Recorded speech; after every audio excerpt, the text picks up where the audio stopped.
Bonjour à tous, heureux de vous retrouver sur le plateau pour votre quotidienne reçue 5 sur 5, l'émission du Quintet Plus et du Top 5. Pour m'accompagner aujourd'hui, j'ai le plaisir de recevoir Emmanuel Ballot. Bonjour Emmanuel. Bonjour Philippe, bonjour à tous. Emmanuel, direction Cannes-sur-Mer ce mardi, le prix Grâce du Cal, une épreuve pour 7 à 10 ans inclus, 2925 mètres, un recul de 25 mètres à 190 000, une course ouverte avec quelques bases solides toutefois. Oui, il y a des points d'appui assez solides. On abandonne Vincennes pour mieux y retourner dès le lendemain. On a un quintet sympathique, les trotteurs d'âge, que vous, turfistes, connaissez par cœur. Nous aussi, il n'y a que l'arrivée qu'on ne connaît pas, mais on a des bases, on a des points d'appui que j'estime assez solides. Eh ben, on va voir ça avec votre sélection tout de suite, Emmanuel. On y va avec en tête le 11, Ultimo du Douai. Devant l'As Calleux, le 7 Vitinou, le 15 Cire de la Creuse, le 9 Udine du Désert, le 6 Ursie des Caillons, le 10 Orion Spin et le numéro 13 Taras d'Amour. Allez, on rebondit sur votre favori, le numéro 11, Ultimo du Douai. Cheval qui vaut mieux que sa récente disqualification. Il s'est notamment imposé sur ce parcours à la mi-décembre dans le prix Flambeau des Pins, on va le voir. Exact. Il venait battre un Martens des Ferré des 4 en de Saint-Prest, donc plus jeune que lui, première chose qui est positive. Et le Volcanissimo qui aurait une première chance dans ce quintet, il le faisait à l'arraché, au sprint. C'est un offshore dream, il vieillit bien comme les offshore. Moi, ce qui me plaît chez lui, c'est cette victoire-là. C'est le retour de Nicolas Hensch qui était accidenté depuis un bon mois. Tout à fait. Miracle ou pas, mais bon, ce sont des sportifs et drivers, pas comme nous deux, Philippe. C'est clair. Et en un mois de temps, il s'est réparé d'une fracture et j'en passe. C'était son anniversaire hier, je crois. Tout à fait. Il revient pour un superbe engagement, pour un cheval qu'il aime bien. Ça sent bon. C'est pas le favori de la France entière. En tout cas, c'est mon coup de cœur. Je tente parce que c'est un cheval qui sait se donner à la lutte, qui progresse. Et sur ce qu'on a vu là sur les images, il a le droit. Ce ne sera pas le favori, mais il a le droit de gagner. Oh, et puis avec le retour de Nicolas, ça peut être la belle histoire de la course. Ça serait sympa. Ça serait sympa. Vous lui opposez le numéro 1, Calleux, qui a montré de gros moyens en Scandinavie. Cheval qui est en retard de gain, comme souvent avec les chevaux qui viennent de Suède. On ne va pas le sous-estimer. Hein. Non, d'autant plus qu'il a une qualité, c'est qu'il peut aller devant. Ils ne sont pas nombreux pour les poteaux à aller de l'avant. Il est désormais entraîné par Robert Berg, qui fait du super travail, notamment depuis qu'il est installé en partie en France. Le cheval n'a été, je crois, déféré qu'une seule fois. Là, il est D4, attention. Il peut aller devant, les lignes sont bonnes. Il a battu un certain Traveling Man qui avait gagné quintet l'hiver dernier, récemment en Suède. Ce Calleux, on l'a vu aussi briller à Vincennes, c'était l'hiver dernier, deuxième d'un 2100 de qualité. C'est un trotteur qui n'est pas dans ses gains. Devant, ce n'est pas des foudres dans le sens où ils ne sont pas nombreux à aller de l'avant. Il y a beaucoup de chevaux qui ont besoin de courir cachés.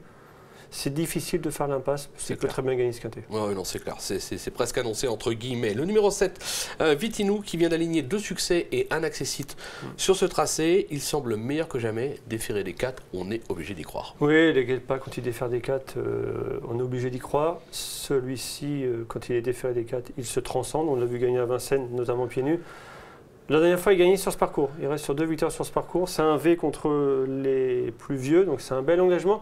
Mais l'autre jour, pour avoir revisionné plusieurs fois sa course, il a gagné, mais c'était pas transcendant, c'était pas dithyrambique. C'était bien. Ça lui confère une première chance.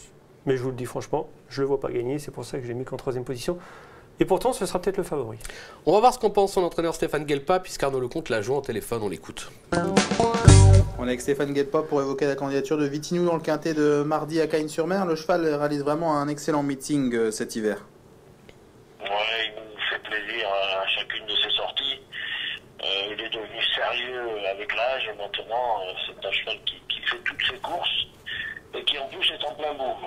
Il démarre, il peut tout faire dans un parcours selon ce qu'on lui demande, selon le déroulement de la course. Ouais, c'est un cheval qui devrait encore participer à l'arrivée, encore une fois. Il n'a pas dit qu'il va gagner, mais qu'il devrait participer à l'arrivée. Oui, voilà, il est logique, je suis sur la même longueur d'onde. Il peut gagner.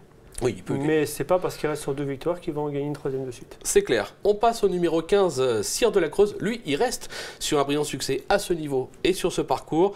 Maintenant, il est au 25 mètres et on sait que Cire de la Creuse, il faut qu'il soit devant, méchant et aller au bout. C'est pour ça que j'ai mis qu'en 4e position. Je me dis, c'est peut-être pas joué d'avance. Après, je me trompe peut-être, parce que devant, à part Calleux, ils ne sont pas nombreux à aller de l'avant. Cyr de la Creuse, quand il part comme une balle, ce qui était le cas l'autre jour, il peut très vite occuper tête et corde, même en devant rang de 25 mètres. Et là, il est dur à déloger. Après, je me dis, c'est pas évident. Toutes les courses qu'on a vues cet hiver à Cagnes, c'est pas facile pour les chevaux qui doivent avoir 25 mètres. C'est clair. C'est souvent le premier poteau. J'ai pris le risque de le mettre qu'en 4e position, mais c'est un point d'appui, évidemment. L'autre jour, il a gagné facilement. Bon, ils l'ont laissé faire aussi. Oui. La course, c'est dans le sens où personne n'est venu l'embêter. Et quand il est comme ça, tête corde, Cyr de la Creuse, il est très très dur à déloger. S'il arrive à prendre tête corde, il sera dur à battre. That is the question. Est-ce qu'il va y arriver? Est-ce qu'il va prendre tête corde? Est-ce qu'il va partir correctement? Voilà. Bah, on va voir ce qu'en pense son entraîneur Jean-François Sonnet, puis ce Christophe Meyer l'a rencontré, on l'écoute. Jean-François Sonnet, Cyr de la Creuse vient de s'imposer très plaisamment. Vous attendiez à le voir gagner aussi facilement? Bah, oui, le cheval était très bien et il découvrait un superbe engagement. En plus, tout le monde au même poteau et c'est un cheval qui aime bien aller de l'avant. J'ai pu prendre facilement la tête et une fois en tête, il est très bon. Donc j'étais assez confiant, il fallait juste que je puisse prendre la tête. Bon, dans la foulée, il découvre un bel engagement, mais les conditions ne sont pas les mêmes. Non, là, voilà, il faut rendre 25 mètres. Si on arrive à revenir assez rapidement, prendre la tête, après, il est capable de réaliser encore un bon numéro. Mais maintenant, ce ne sera pas une partie facile quand même aux 25 mètres. Bah, confirmation Voilà. de vos dires. Ça, Voilà. ça confirme, voilà, c'est que il a fait un truc l'autre jour, il faut qu'il aille devant et c'est jamais évident que dans 25 mètres à Cagnes. Je tiens à préciser que Jean-François est en forme, notamment avec ses chevaux. Il a gagné 2 courses dimanche à Beaucanchy. Donc la forme est là. La forme est là. Le numéro 9, Udine du Désert. Alors, c'est pas une championne, mais elle fait toutes ses courses. Elle ne sait que trotter. Elle est bien engagée en tête. On va s'en méfier. Pas une championne, c'est ma jument de cœur. Parlez pas De comme cœur, ça. mais- Parlez pas comme ça de ma jument de cœur. J'adore Udine du Désert. J'étais confié en Vincennes dans une course où elle a fini 2e en rendant l'hippodrome à plus de 15 contre 1.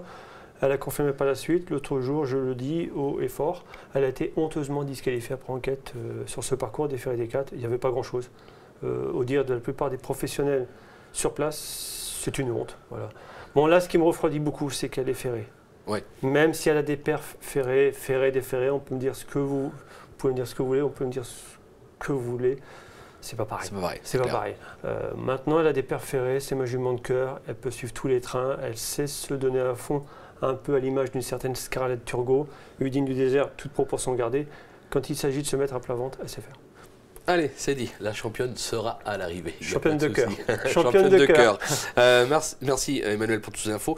On va se quitter avec Merci. une pépite dans la 7e, je crois. Oui, dans la 7e, un nom pas si facile à prononcer, Astérisme Novi, 709, Guelpa, junior au sulky, déféré des 4, course visée, course ultra visée. 709, Astérisme Novi, ça doit gagner. Ça doit gagner, c'est dit, c'est annoncé. Merci Emmanuel, Merci, Philippe. merci à vous de nous avoir suivis. Bonjour à tous et à très vite sur le plateau. Au revoir. Au revoir.